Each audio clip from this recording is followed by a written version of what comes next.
Bonjour à toutes et à tous, aujourd'hui nous allons voir ensemble ce qu'est une communauté de freelance. Alors si vous ne savez pas ce qu'est une communauté de freelance, je vous invite à regarder la précédente vidéo qui fait le distinguo entre communauté et collectif. Pour revenir à notre question du jour, les communautés de freelance.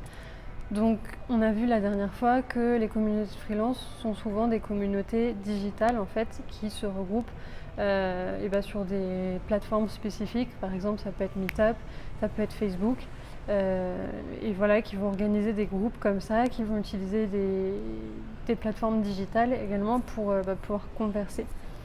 Parfois elles vont aussi faire des rencontres physiques, mais ça reste quand même pas l'essentiel de l'activité d'une communauté. Voilà, en général, une communauté, ça reste quand même assez digital et le but c'est de pouvoir échanger autour de plein de sujets et de plein de questions. Alors une communauté, à quoi ça sert? Et bien tout simplement à ne pas être seul. Alors vous allez me dire oui, ça paraît évident, mais simplement en fait quand on se lance en tant que freelance ou en tant qu'entrepreneur, on n'est souvent pas compris par son entourage parce que sinon son entourage évolue dans un domaine d'employé en fait. Ils ne vont pas forcément comprendre la prise de risque, ils ne vont pas non plus forcément comprendre par exemple les problèmes auxquels un entrepreneur va être exposé, comment trouver un client, les impositions, enfin voilà, tout ce genre de choses qui peuvent être autant pratiques qu'administratifs et auxquels en fait ça fait du bien de pouvoir échanger avec d'autres personnes qui sont comme nous, qui vont être confrontées aux mêmes problématiques et qui du coup vont avoir la possibilité soit de nous répondre par leur expérience, soit simplement de nous soutenir parce que simplement quand on reçoit le soutien d'une personne qui comprend ce qu'on vit, même si c'est juste un soutien on va dire moral, ça a plus d'impact que d'une personne qui ne comprend pas réellement ce qu'on vit au jour le jour. Donc comme vous l'avez compris, ces communautés de freelance, elles vont surtout en fait se centrer sur le fait que on va pouvoir poser des questions, donc pouvoir s'entraider en fait. Et c'est là tout le but d'une communauté, et à la fois s'entraider et à la fois aussi simplement avoir le sentiment de ne pas être seul. Parce que voilà, soit on va se rencontrer de temps en temps, ou soit simplement de voir des fois j'ai tel problème, le poser sur une plateforme et voir qu'il y a des personnes qui répondent, qui disent moi aussi j'ai le problème, ce même problème.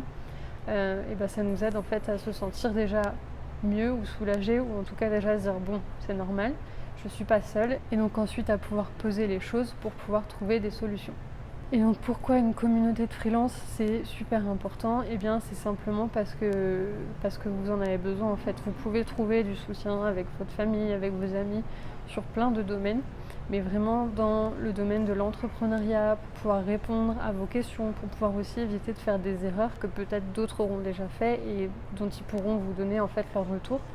C'est super important de s'entourer d'autres entrepreneurs, même si c'est des entrepreneurs dans d'autres domaines. Parce que vous pouvez trouver des communautés soit par domaine de métier, d'expertise. Donc là par exemple c'est très bien parce que vous pouvez vous entraider aussi sur la partie on va dire technique, fonctionnelle de votre métier.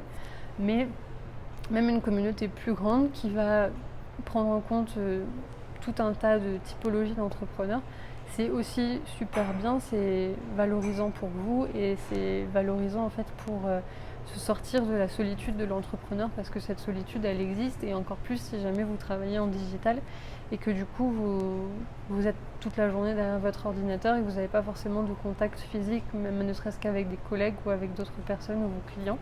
Et parfois aussi ça peut aider justement à surmonter en fait les moments, les phases où on ne se sent pas bien, parce que quand on monte un projet d'une entreprise ou quand on devient en tout cas indépendant, en fait il y a des hauts et des bas, c'est fluctuant, ça peut être l'activité qui va être fluctuante, ça peut être le moral pour X raisons, ça peut être qu'on a un problème avec un client ou simplement qu'on n'a plus trop de créativité à ce moment-là.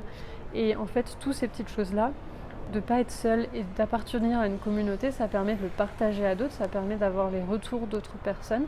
Et donc ça permet de ne pas s'enfoncer là-dedans et de ne pas dire du jour au lendemain non j'arrête tout, c'est trop dur. Parce qu'en fait c'est le problème quand on est seul, et c'est le problème avec la solitude de l'entrepreneur. C'est qu'on aura trop tendance à baisser les bras facilement. Alors que quand on fait partie d'une communauté, on se rend compte que ces moments ces coups de mou en fait, ils existent pour tout le monde, ils sont normaux et on peut en venir à bout.